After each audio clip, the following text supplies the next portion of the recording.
Tea time. Welcome everybody! Souldin of the Grin brothers here, and it's time for another episode of Tea Time.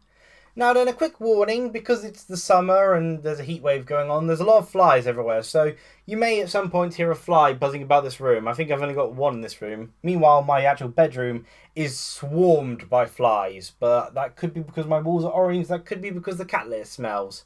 Either case, there's a lot of flies for some reason swarming my room.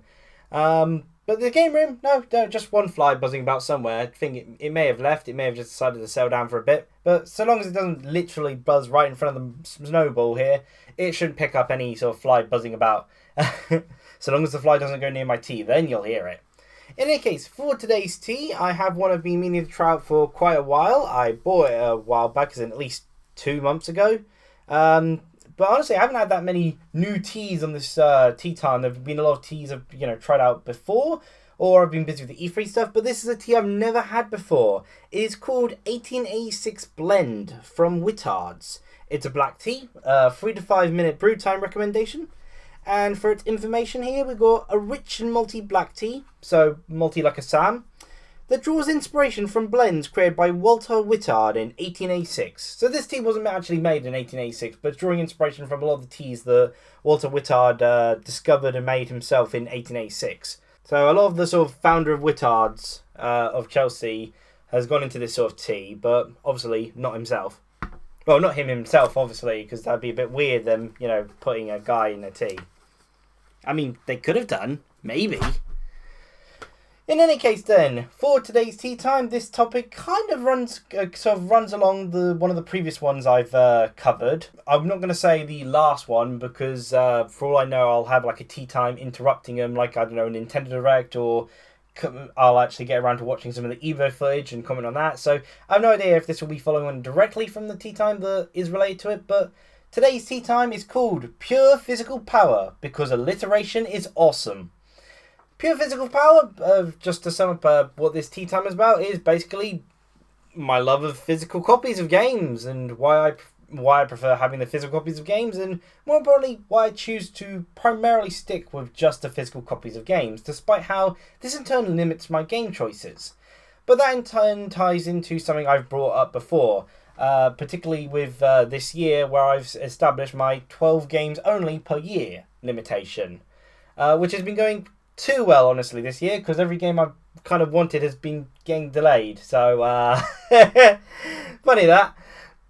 In any case, I love physical copies of games, and I'm not a fan of digital copies of games. I've brought it up before during Grin Bros playthroughs. I'm not sure if I brought it up in Star Fox Zero. I brought it up this year. I definitely remember that much. Could have been Star Fox Zero. But I made the case that I don't feel like I own a game if I have it as just a digital download. I don't feel I own it if it's stored away digitally somewhere. Unless I've got a physical copy of the game, I don't really feel a sense of ownership. And that's one of the big sort of negatives to digital download. Like a digital download, there are certain advantages to it. You can get the game quickly, you don't have to go about swapping out the cartridges and such, and, you can take a lot more games with you at once rather than have to carry them all in a bag. But that I feel is kind of the charm to it, swapping the game cartridges out, having the game cartridge designs and such. There's a lot of charm to it, sort of like how there is with manuals, which sadly they don't do nowadays. Like a manual, you can search up all that information online if need be, but nowadays, but the manuals, there's a charm to that memories of sort of like you're being driven back home, you decide to read through the manual as you wait, or even in the case of if your internet's down, well, you got the manual to use instead. You can look that information up. In a modern day, I feel manual can still be very helpful. And there's also a lot of exciting manuals and way to use manuals. And it's kind of strange saying my love of manuals because, like, with the Mega Drive manuals, for instance, we in the UK had some pretty terrible ones because they did it to a custom for all of Europe. So tons of different languages, like six different languages per sort of spread of pages. Oh gosh, that was weird, but there's still a lot of charm to them all. And you don't get that obviously with the digital download because you don't get the box, you don't get the game, you do get the game, but you don't get the game cartridge, you don't get the manual, even if the manual you don't get even with a physical thing. And on that sense of ownership thing, I have a sort of wall of games, as it were, primarily consisting of Wii games that I've been collecting to eventually do a Wii review show at some point. But the wall of games, I can see clearly what games I own for the Nintendo Wii U. And often when I was thinking of my top favourite games on the Wii U, often, even if they're ones I really enjoyed, like Nihilumbra and Child of Light in particular, I would actually forget I owned them because I couldn't see them displayed. Like, for a while, I'd actually displayed my Wii U games in order of my preference. So my favourite one, Project Zero Made in Blackwater, second favourite, because obviously Child of Light's my favourite, but Project Zero Made in Blackwater was to the far right, and, that's right, okay, pick out my favourite game, there we go. So, so when making the lists that I have a tendency to enjoy doing, or whether it's listing them just in my head or listing them onto paper. I like writing for whatever reason, jotting down things down even if they make no sense. There's not just a sense of satisfaction with a physical collection, seeing it displayed, but there's also it kind of ingrains yourself more into your memory. You can see your library clear, and you can kind of understand. Right, even ever turning your system on. Yeah, I've got that game. I remember that game, and. To get that sort of feeling now, you have to actually turn your system on and then scroll through usually a giant digital sort of maze, which doesn't have all the games. And it just doesn't really have that same sort of impact. There's also another problem with digital games in the case you get a lot of digital games through sales and such, but in turn, when you get a game for a sale or a freebie sort of thing, you get so many games at once and you tend to end up forgetting about them and letting them in the backlog. I got a game from Circle Entertainment called Adventure Bar Story, and I've still yet to play it. Despite how it interests me, but it's just a game I kind of keep forgetting about because it's a digital download. The 3DS in particular proved to me that digital downloads really was not the way for me. Because with the SD card, I'd download a game, but my SD card ended up being filled up pretty quickly because I had the Ambassador program downloads, Dylan's Rolling Western took up a huge chunk, and stuff like that, and it filled up the 3DS SD card really quickly, so I had to get a second one. But it's not like there's an easy storage for the SD card, and to actually access the other games, the whole games, not just the memory, but the whole games, I have to find the SD card. And it's not like in the days of memory card, mainly because it's a handheld system. Like a handheld system and memory card and sort of memory storage systems always feel kind of weird to me. But there's not that same sort of, it's not easy to store it all, and it's not easy to sort of go about swapping out to play the next game. Because suddenly it's like, it's not that I don't even have the game cartridge in, it's I don't even have the game data because I have to go find the SD card for it. And then I can't access other games because I have to swap around the game data through the SD card. And that was kind of a nitpick. I mean, yeah, you could say the same thing happened with the discs and cartridges, but I kind of do that anyway, and there's much more satisfaction in putting in the disc in or putting in the cartridge, or even in some systems cases, ejecting the cartridge. The SNES is actually one of the most fun things to actually just hit that little eject button. It's ping, pops out of the console. It's those oddly satisfying things like popping bubble wrap. Bubble wrap is addictive, but it's just a simple entertainment of popping little air bubbles. It makes no sense, but you just love doing it. And all those little charming things I feel are lost with a digital download. There's no real sort of sense of ownership. Like I got the system, but I can never see it or feel it in any way. And I think I did slightly mention it before, but in regards to my, the whole case of you forgetting about games, like I've done it with other ones, Gabriel's Ghostly Groove, I believe, or something like that. I remember downloading that, forgot about it entirely, sort of thing. It's still on my 3DS somewhere. But there have been games that I've decided not to get on the basis that digital downloads. Like, nowadays, it's not that I'm completely against digital downloads over physical copies, but if there's a chance of a physical copy, I will wait and try and get that physical copy as much as possible.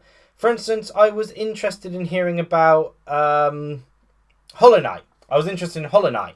However, there has been mentionings, the little rumblings, as it were, that Hollow Knight could be getting a physical release, in which case I'm not going to be downloading it. I will wait, and I will wait, even if it takes a couple of years or more, for that physical release of Hollow Knight, because that's how far I'd rather get it physically than download it.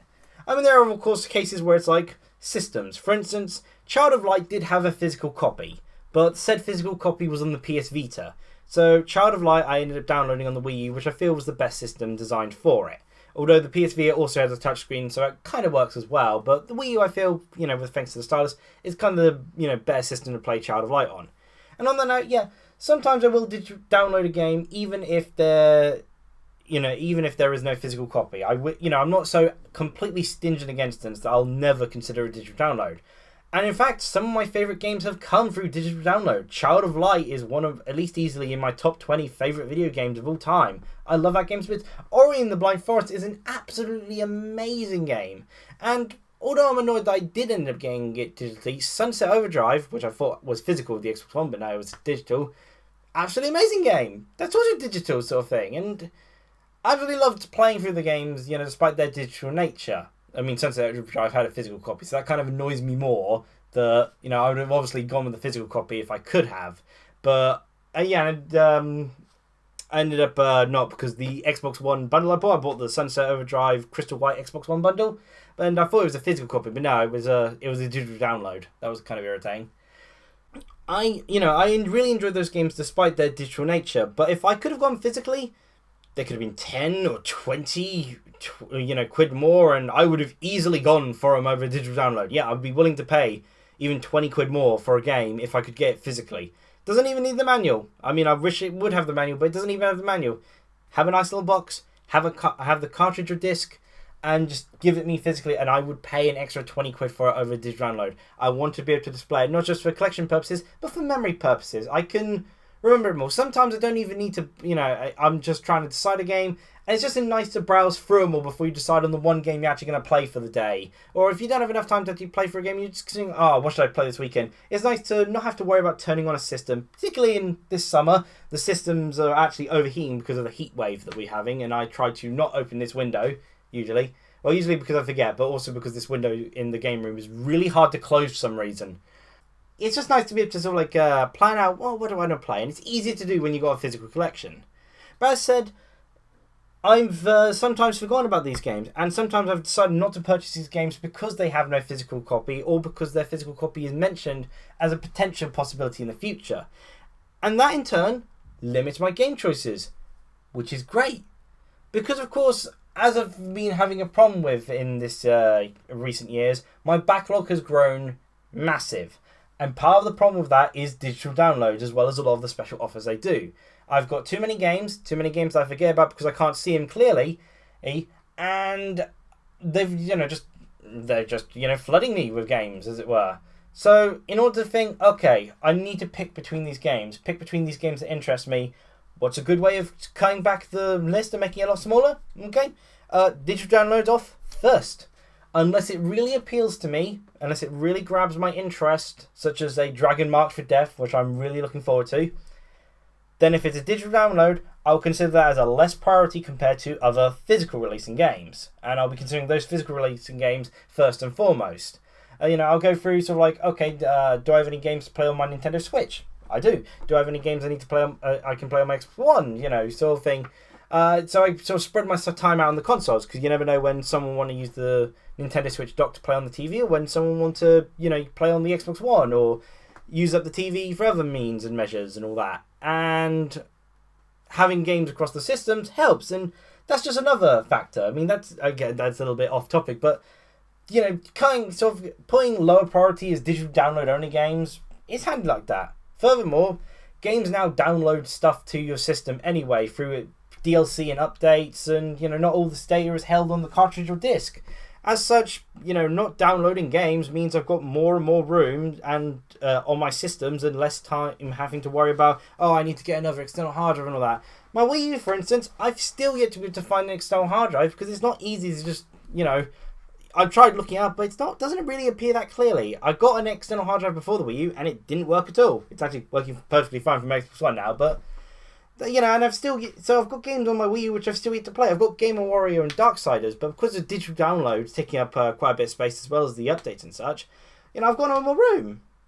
And it really annoys me that. But again, there are digital games, I'm willing to bite the bullet, but if I could get any game physically, I'd definitely try to. I'd so much prefer it. There's so many, to me, benefits to a physical game compared to a digital one, that I'd never see why, if I had a choice between a physical or digital, even if it's a higher price, I have no idea why I would never go for the physical. I would always go for the physical. It just seems to me the one that offers the most to me, as it were, both in terms of actually playing the game, but also in terms of just owning it. And yeah, I kind of think I'm, if I try to talk any more on the subject, I'm just kind of going to repeat myself. So now I'm going to try this 1886T, which, you know, I've been eager to try. Malty is an interesting flavour. I mean, I bring it up before, but it's very strange trying to describe what malty is like. Then again, when you try to describe any flavour, you know, like, you try describing sweet. What would you describe sweet as like?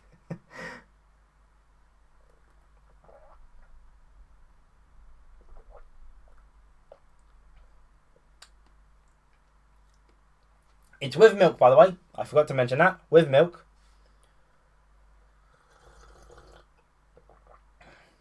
This one brewed for 3 minutes and...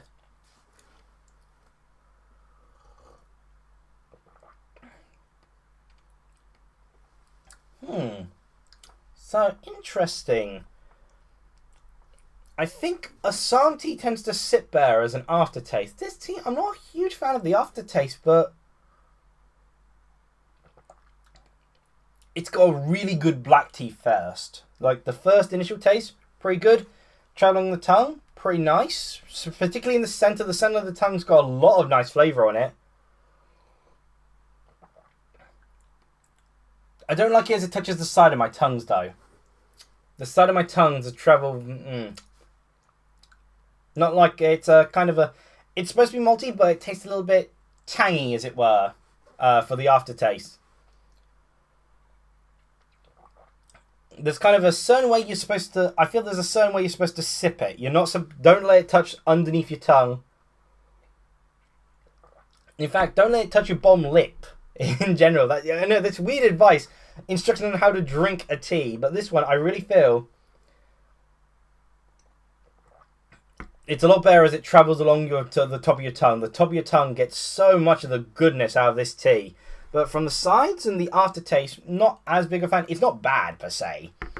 But, like, if the aftertaste is kind of makes me think... Like, I have it initially and I think, this is a good alternative to just even having a regular tea. And this is, you know, this is really nice even for, you know, if I compare it to another multi tea like Assam.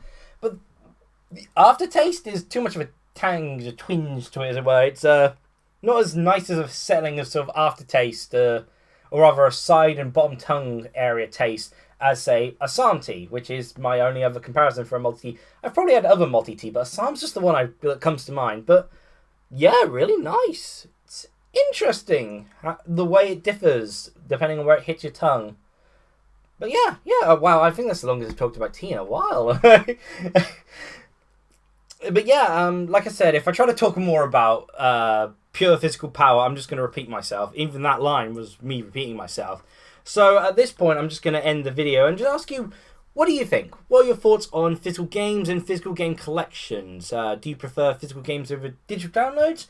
And if you do or do not, what would convince you to get the other game? For instance, you know, the other type of game. For instance, if you had a choice between a physical copy or a digital download, what are the sort of things that would convince you to get vice versa, depending on which you prefer? Like, for instance, I got Child of Light digitally because the only physical edition was on the PS Vita, and I wasn't going to go out of the way to buy a PS Vita for just Child of Light. As amazing as game as it was. But, you know, whereas normally, in any other case, I would get a physical copy. If there was a physical copy on Wii U, I would get it. But there wasn't. It was only on PS Vita. So, that sort of thing. You know, what would make you think, oh, I prefer digital, but I would go for physical if it did this? You know, or vice versa. So, love to hear your thoughts, and I hope you enjoyed this tea time. Cheer, everyone!